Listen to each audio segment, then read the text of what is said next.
New reports today that the Obama administration has officials within it that are using some very strong language about Benjamin Netanyahu, the Prime Minister of Israel, calling him a coward and other things. According to The Atlantic, officials, and that is plural, said this, quote, "The thing about Bibi is he's a chicken, blank.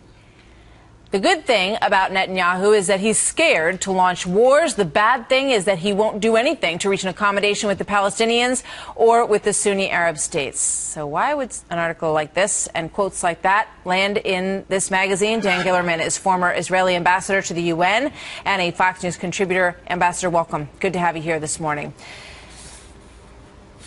Thank you. It's good to be with you, Martha. I should point out we have a little bit of a delay, so we ask our viewers to be patient with that, and you and I work our way through it. They called Benjamin Netanyahu Aspergery, cowardly, and the word that I mentioned before. What could possibly be the motivation for administration officials, plural, using this kind of language about the Israeli Prime Minister?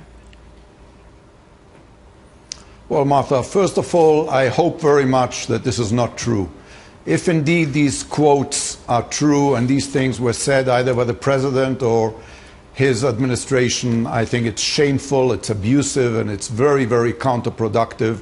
This is not the way you speak about your only ally, about the only democracy in the Middle East, especially not when the Middle East is so volatile, when we're seeing that in a very big way the foreign policy of this administration, and especially of the president, has created a situation where its allies feel they cannot rely on it and its enemies feel they can get away with murder, literally.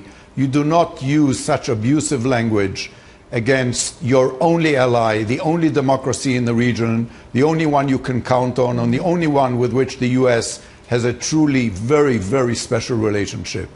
I think many Americans might agree with you on that. Let's take a look at one other quote that I want to get your reaction to here. And this has to do with Iran and trying to end the nuclear efforts that they have in place. It says it's too late for him, meaning Prime Minister Netanyahu, to do anything. 2-3 years ago, this was a possibility, but ultimately he couldn't bring himself to pull the trigger. It says it was a combination of our pressure and his own unwillingness to do anything dramatic, and now it's too late. I think there are many Americans in this country and allies around the world who have had the same reservations, perhaps, about President Obama. And I wonder if these officials are trying to put the onus on the Prime Minister of Israel rather than the President of the United States. Well, what it means to me is that this administration, the Obama administration, is about to strike a very bad and shameful deal with this extreme fundamentalist, cruel and cynical regime in Iran.